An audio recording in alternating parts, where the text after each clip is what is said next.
vamos a hablar sobre el liderazgo, un concepto que nos va a traer mucho para pensar y para indagar.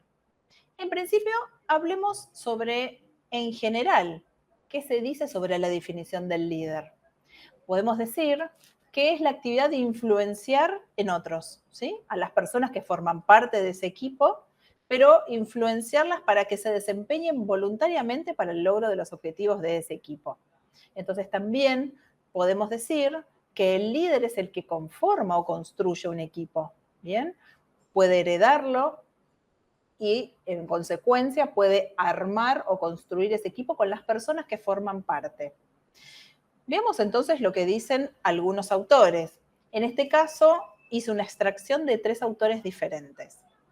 El primer autor, que es Robbins, nos habla de que un líder es alguien que puede influir en otros, que también, por supuesto, tiene una autoridad administrativa sobre ese grupo, porque es la influencia para que los otros logren ese objetivo, pero que además el liderazgo hace que el líder pueda hacer que ese grupo logre sus metas, ¿no? Está bien alineado a la influencia por un lado y a la consecución de las metas. El segundo autor nos habla de la necesidad de diferenciar líderes de liderazgo. Esto lo dice Dave Ulrich. Entonces, es interesante el concepto que trae Ulrich, porque por un lado habla del concepto del líder y por otro lado menciona al concepto de la acción de liderar, ¿no? Entonces él dice que el líder trasciende al individuo y a sus calidades personales, pero que el liderazgo tiene que ver con la forma en que se ejercen esas cualidades, ¿no? Entonces, cómo se ejercen, cómo se comunican y cómo se amplían dentro de una organización. Y por último, el autor Chavenato nos dice que el liderazgo es la influencia interpersonal que ejerce una persona en una determinada situación y que es dirigida a través de un proceso comunicacional. Este proceso comunicacional lo menciona como la distribución de esos objetivos específicos para que el equipo los logre. Entonces, como vemos, hay 3 diferentes definiciones, algunas más orientadas a lo administrativo, otras quizás un poco más profunda, analizando la acción de liderar versus el rol del líder, ¿no? De la persona que ocupa ese cargo. Y por último, una versión quizás más de influencia interpersonal.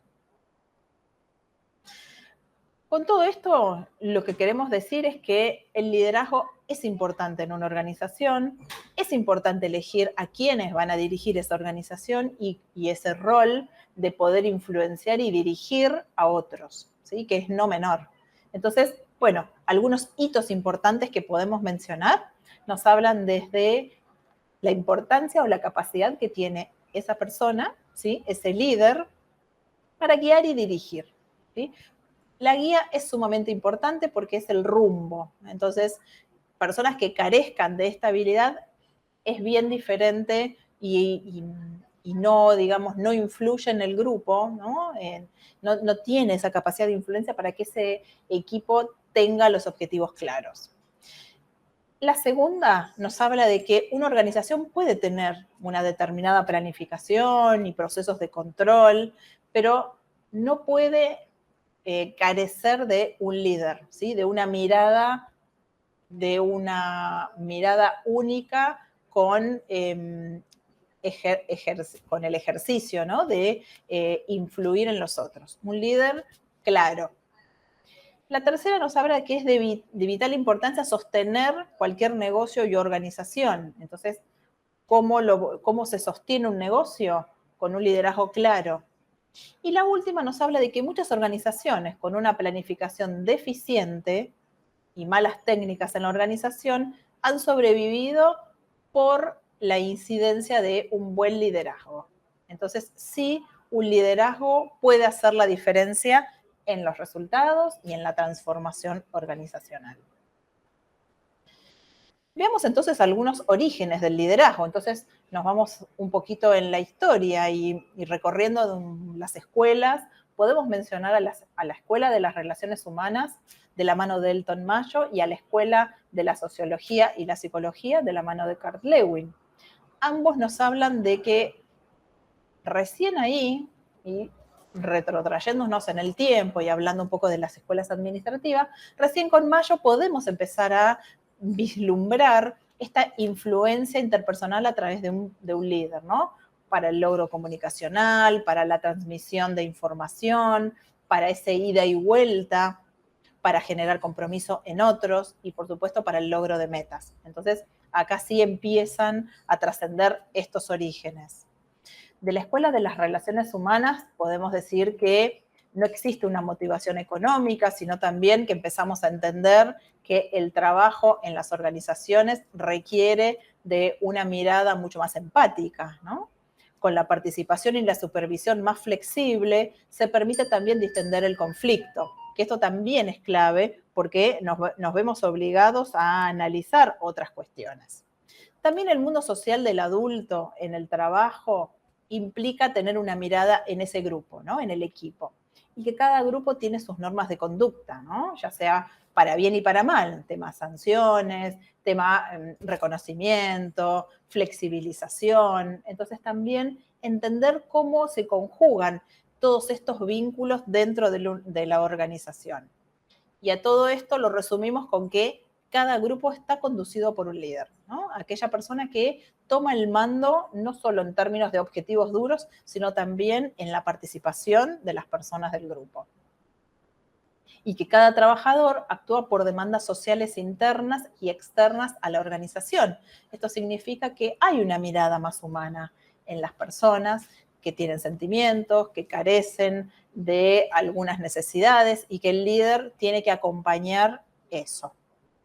Desde la Escuela de la Psicología y Sociología podemos decir que se toma en cuenta los resultados de Mayo, la información de sus experiencias fue un buen relevamiento realizado y es el input para después seguir trabajando, y que también el error de considerar el conflicto como un resultado de técnicas tayloristas. ¿Por qué? Porque a través del conflicto también pueden surgir buenas situaciones. Entonces, hubo una especie de falta de profundidad acerca de estos estudios del liderazgo, pero también hubieron formas de poder tomar esa información para mejorarlas. Entonces, esquemas identificados en la organización como la no participación, la participación amplia, la participación relativa, nos hablan de estilos de personas, estilos de organizaciones basadas en la mirada de alguien que la lidera, ¿no? Entonces, hacer énfasis en eso. Con lo cual después podemos llegar a analizar los estilos de liderazgo resultantes, ¿no? Por ejemplo, liderazgo más autoritario, más democrático o aquel más permisivo. Ahora vamos a seguir analizando y nos vamos de lleno a el liderazgo tradicional, aquello que conocemos y que podemos identificar fácilmente en una organización. Entonces decimos que, por ejemplo, el liderazgo autocrático es aquel líder que asume la responsabilidad de la toma de decisiones, que dirige, que motiva, que controla a su gente desde la autoridad. No hay tanto espacio para momentos más empáticos o blandos, sino que se focaliza bastante en los resultados y en las decisiones. Por supuesto que se considera alguien competente, alguien a quien hay que acudir, máxima autoridad, es el único que toma decisiones importantes, ¿no? Pensemos en ese estilo. Sus colaboradores son incapaces de guiarse a sí mismos, es decir, que genera esa dependencia y que además puede tener otras razones para asumir una posición sólida de fuerza, pero por sobre todo control. ¿Bien? Entonces el autocrático es mucho resultado, mucho control, mucho ida y vuelta con los colaboradores, pero en términos de resultados. Cuando hablamos de un líder participativo, nos encontramos acá con un líder que genera espacio, ¿sí? Para la consulta, para el ida y vuelta, para otra opinión. No delega el derecho de tomar decisiones, pero sí favorece el espacio para que sus colaboradores puedan hablar, expresarse, generar ideas, opiniones y que la decisión en algunos casos sea tomada en conjunto. Y por último, el rienda suelta o el liberal, decimos que es un estilo que delega, pero en el sentido negativo, ¿no? Porque no delega las tareas solamente, sino también delega la autoridad. Con lo cual, acá podría decirse que estamos hablando de no asumir la responsabilidad, ¿no? Entonces, Podemos decir que no le importa demasiado las funciones y que deja un poco librado al azar y a la responsabilidad de sus propios colaboradores el logro de esos resultados, su propia motivación y la consecución de esos objetivos. Es el más negativo de los tres. Pero vemos ahora otro modelo. Vamos a hablar de liderazgo situacional. Este modelo es muy interesante, es de los autores Hersey y Blanchard. ¿Y por qué es interesante? Porque saca un poco de foco al estilo del líder y nos muestra una forma de ver el estilo a través de las condiciones de sus colaboradores. Es decir, que es un líder que va a tener la forma o la autonomía de poder cambiar su forma de liderar y de abordar diferentes estilos por las condiciones y la forma de ser de sus colaboradores, basado en la experiencia, basado en el conocimiento y en el diferente estadio que un colaborador tiene dentro de una organización, ¿no? El ciclo de vida y cómo va creciendo. Entonces los autores resaltan que es adaptar nuestro estilo de gestión a la característica de un colaborador, ¿bien? Brindándole a cada uno lo que necesitan. Es decir, que deja de estar en el foco como un todo, como un líder, y pasa a formar parte de el que guía a otros, ¿no? Entonces es el que acompaña, el que ayuda, el que potencia, el que hace que su colaborador pueda crecer y desarrollarse. Por supuesto que esto tiene que ver también con pensar a futuro. Entonces, un líder situacional va a estar mirando un horizonte temporal en términos de proyección laboral. ¿Por qué se da esto? Porque se necesita lograr eficientemente los procesos, liderar colaboradores y también indagar en términos de conocimientos, experiencia y expectativas para motivar a cada colaborador en su ámbito de incumbencia. Y porque el liderazgo situacional también consiste en la capacidad de poder mirarse como líder y adaptarse a diferentes situaciones o a diferentes personas. El líder tiene que buscar la forma de poder cambiar y complementarse con otros para no correrse, digamos, de esa forma de conseguir un objetivo, pero no solamente bajo la unidad de control, sino también a través de la motivación de otros. Entonces, en el liderazgo situacional vamos a destacar 4 estilos. El primero de ellos se lo llama estilo dirigir. Y aquí el líder imparte órdenes específicas y supervisa muy de cerca el cumplimiento de la tarea. ¿Por qué? Porque el colaborador aún necesita ese nivel de seguimiento. Generalmente se da en colaboradores más juniors o que todavía tienen mucho por crecer, es decir, que o son nuevos por su poca experiencia o porque han cambiado de rol y sí son nuevos en esa función o en esa área. El estilo número 2 lo llama el modelo instruir, capacitar. Entonces acá podemos decir que el líder, como en el caso anterior, aún tiene bastante incidencia en el control y en el seguimiento de las funciones, pero también empieza ya a explicar el porqué de lo que se hace, ¿no? De las tareas. Entonces, explica las decisiones, pide sugerencias, fomenta progresos, es decir, que empieza a desafiar un poco más a su colaborador. ¿Para qué? Para que ese colaborador empiece a generar experiencia para poder crecer aún más. El estilo número 3 lo llama apoyar. Aquí ya el colaborador tiene un cierto recorrido en el área o en el puesto o en la organización, entonces el líder facilita y apoya cada uno de esos esfuerzos, ¿bien? En orden de cumplimiento de tareas, de responsabilidades y de toma de decisión. Es decir, que en alguna instancia esto de solo apoyar implica que la persona ya pueda ir generando su propia opinión, su propia información, incluso pequeñas decisiones, ¿no? Quizás más operativas, pero pequeñas decisiones al fin. Y por último, el estilo número 4 lo llama estilo delegar.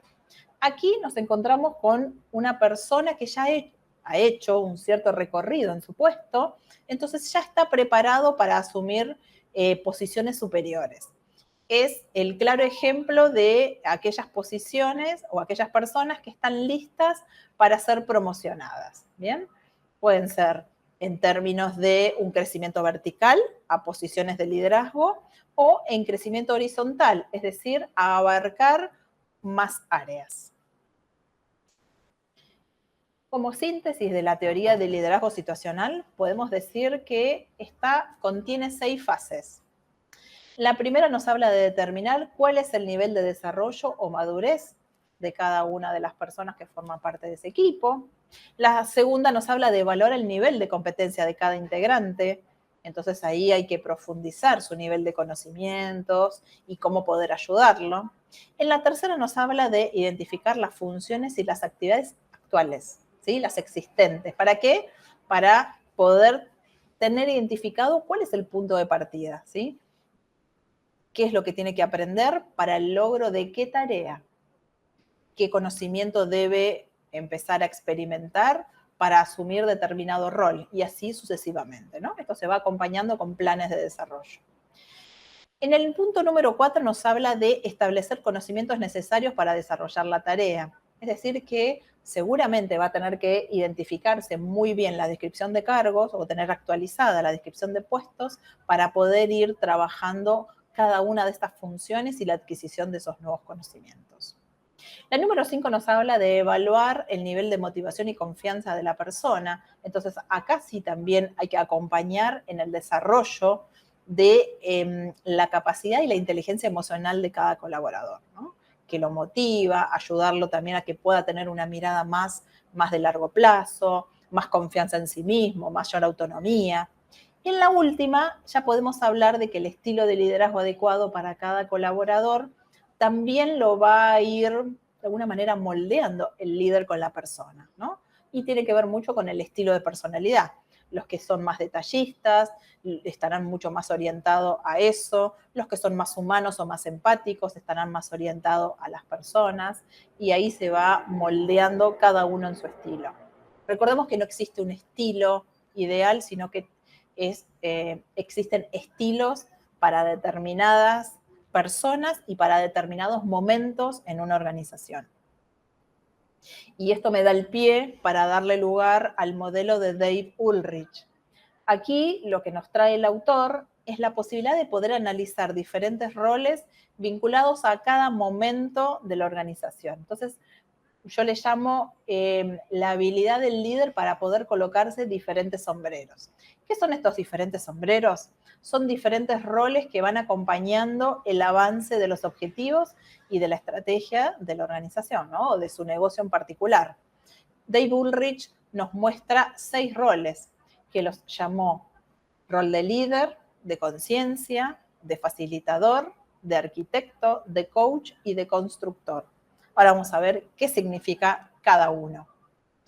Al rol de coach lo llama porque es el que construye la relación de confianza entre el líder y los demás. Entonces acá no solo hablamos de un líder para con sus colaboradores, sino un líder con una mirada de par, ¿no? Que da feedback, que utiliza toda la información necesaria para poder vincularse con otros.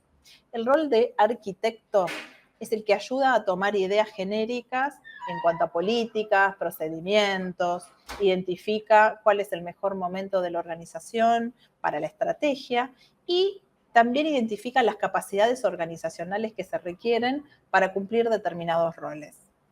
El constructor es el que alinea e integra e innova las prácticas de recursos humanos vinculadas al resto de la organización. El facilitador, este es bien interesante porque es el que asegura que las acciones ocurran, ¿bien? Entonces, ahí siempre, y dependiendo también de cada organización, la burocracia hace que algunos procesos queden como estancados, ¿no? Entonces, el facilitador es el que interviene en cada momento para asegurar que las cosas lleguen al objetivo. El líder en sí mismo, con esa función, habla de una mirada más de recursos humanos, donde tiene que ser un líder ejemplar en términos de gestión de personas, de escucha activa, de comunicación y de muchas habilidades blandas.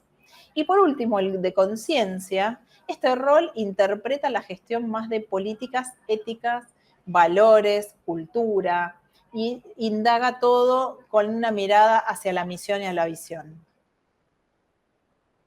Y por otro lado, también el modelo de Ulrich nos trae una forma de poder ver las competencias, ¿no? Entonces, nos dice que existen 4 competencias asociadas al líder. Una tiene que ver con el desarrollador de capacidades. Aquí directamente pensado en el talento y el desarrollo de cada una de las capacidades que tienen cada colaborador. El proponente de tecnología está vinculado más a la innovación y a generar prácticas que puedan aportarle al negocio. El innovador e integrador se refiere a trabajar en términos de mayor eficiencia y alineado a la tecnología y aprovechar la tecnología para innovar. Y el promotor del cambio, les diría que es uno de los más claves. ¿Por qué? Porque en el mundo dinámico en el que nos encontramos, el promotor del cambio es el que ayuda también a salir del status quo, ¿no? De esta situación o de esa zona de confort y lo trae a una situación más incómoda, ¿no?